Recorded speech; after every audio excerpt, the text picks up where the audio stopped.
الأمراض أنواع، في منها أمراض جسدية، في منها أمراض نفسية، في منها أمراض عقلية، وكمان في منها أمراض روحية.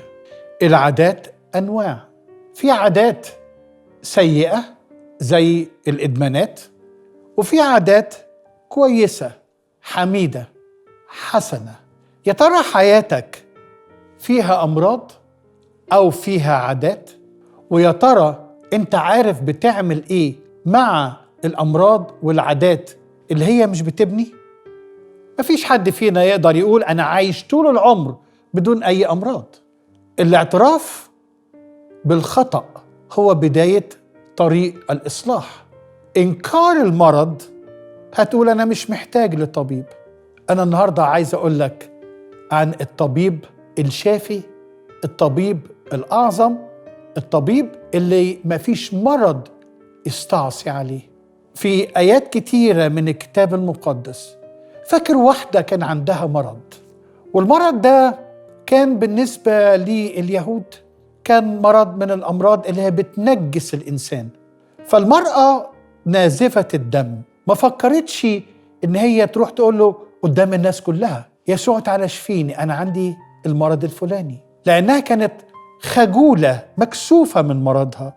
فمن غير ما تطلب كان عندها إيمان إنها لو لمست طرف ثيابه هتشفى. راحت في وسط الجموع لمسته وشفيت. النهارده عايز اقول لك انه مفيش مرض في العالم يستعصي على الرب يسوع. مفيش عادة سيئة انت ممكن تكون معتاد عليها يسوع ما يقدرش يشفيها. روح للطبيب الأعظم، روح للشافي الأقدر، روح وقول له المسني. شفاؤه ممتد ممتد ممتد إلى أبعد الحدود، مفيش حاجة تستعصي عليه. هسيب معاك آية النهاردة كتبها الرسول بولس لأهل فيليبي. بولس قال كده: أستطيع كل شيء في المسيح الذي يقويني. أقدر أعمل أي حاجة، أقدر الخوف اللي جوايا أكسره عشان أروح للمسيح. أقدر إنه العادات السيئة اللي هي بتمنعني عن إني أتواصل معاه تخليني أتواصل معاه. يا رب تعالى ومد إيدك واشفي كل واحد قاعد دلوقتي مستمع ليك.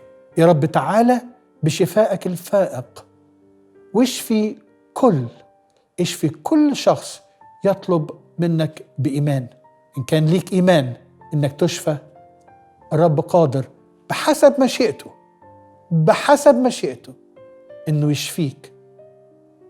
آمين.